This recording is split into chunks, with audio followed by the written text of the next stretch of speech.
sagaal ka mid ah xildhibaanada golaha deegaanka ee degmada Laascaanood ayaa soo gudbiyay mooshin xilka looga qaadayo maayirka degmada Laascaanood Cabdicasiis Xuseen Tarwale waxayna ku eedeeyeen inuu fadhiisiyay howlihii dawladda hoose waxayna sheegeen in ay u cuskanayaan qodobo ka mid ah xeerka u yaala dawladda hoose waxayna sheegeen inay mooshinkaasi u gudbiyeen maayirka laftigiisa iyo sidoo kale barasaabka gobolka Sool oo markii aanu aragnay dantii guud oo luntay musuqmaasuq cadaalad xumo go'aanadii socon waayay waxay noqotay in aanu soo gudbino mooshin ka dhan ah maayirka oo xilka qaadis arrimaha jira waxay sababeen amni darro iyo dhibaatooyin badan in ay nala kulmaan oo nagu yimaadaan anigu waxaan ahay maayir ku xigeenkii degmada Laascaanood ninka maayirka ee hadda degmada jooga wax wada shaqayna oo aniga iyo ragii kale fulinta la ahaa kala dhaxeeya ma jiraan waxa taa daliilu ma daliilu ala dalika bal annagu markuu arrinka hadlo daliil waxa uu wax cad ayaanu haynaa wasaaradda iyo cid kasta oo ku shaqale aan u soo bandhigayno waxa ka mid ah wax dukumiinti oo aan kula saxeexanay ma jiraan oo ka baxa xafiiska oo aan kula saxeexanay ma jiro taas waxay cadeynaysaa wax wada shaqaynayeen inay jirin maadaama uusan la shaqaynin xogayihii maadaama uusan la shaqaynin golihii oo aad aragtaan hadda inay macawisaba iska sitaan waxay cadeynaysaa inaan goluhu shaqaynin golahana cid dal rabo inay ka shaqaysiiso waa maayirka waxaanu cadeynaynaa inaan xogayo la shaqaynayn oo wasaaradana uu qoraaladiisa hore ugu gudbiyay xogayo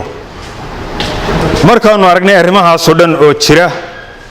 arrintanina ilaahay de mas'uul nooga dhigay oo nala weydiinayo waxaanu garanay in aanu mooshin ka soo dhigno ka dhana xilkana aanu ka qaadno wasaaradda waxaanu ku codsanaynaa arrinta iyada waa arrin naga go'an arrinka waxaanu doonaynaa wasaaraddu sida ugu dhaqsiyaha badan inay noogu qabato ogolaanshiyihiisa annaga waa naga soo dhammaaday xildhibaanadu way diyaarsan yihiin hadda ka horna uu maayirku sheegayna wax mooshin soo gaadhin mooshin ka dhan ah in lagaga qaado xilka duqa degmada Laascaanood tirada kale mooshinka waxa soo gudbin jiray horeyba say u ahayd 7 xildhibaan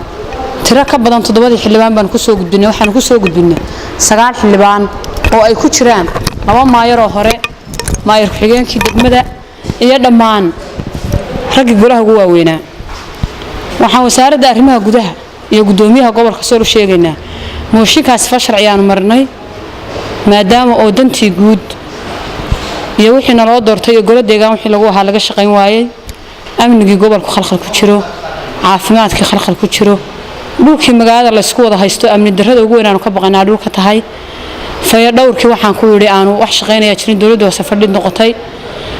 saddexdii fulinta ayaan kala qaybsan tahay maayirkii iyo maanta ku xigeenkii xogay aan wada shaqaynayn waxaanu soo gudbinay mooshin ka dhan ah duqa degmada Laascaanood oo xilka laga qaadayo mooshinkayga waxaanu marnay sifa sharciya waxaanu u geynay maayirka barasaabkana waanu u geynay warqadii wasaaradda arrimaha gudaha waanu u gudbinaynaa muddada uu leeyahay maayirku xaq u leeyahay inuu mooshinka haysto marka ay ka gudubtay arrimaha gudaha gaadho waxaan ka codsanaynaa wasiirka wasaaradda arrimaha gudaha Maxamed Kaahin inuu fadhiga qabto oo golaha fadhiisiyo sidii dhigayaga boorami loo fadhiisiyo kale Laascaanood maanta waxay ku jirtaa xaalad 50-50 lagumana eegan karo golihii waa u dhan yahay maayir ku xigeenkii baa mooshinka noogu qoran oo hogaaminayo hor kacaya laba maayir ku xigeen oo hore ku qoran taasoo dhalisay in amni darro ka dhacdo sida dhulka oo kale sidii uu maayirku ahaa hal sano iyo 8 bilood waa kan hadda maayir xigeenkii golaha deegaanka degmada Laascaanood sanad iyo 8 bilood sanad iyo 9 bilood buu xilka hayay war ma fuliseen waa kaas hortayda ka weydiiya Faarax Maxamuud Dubaad Goobjoog Laascaanood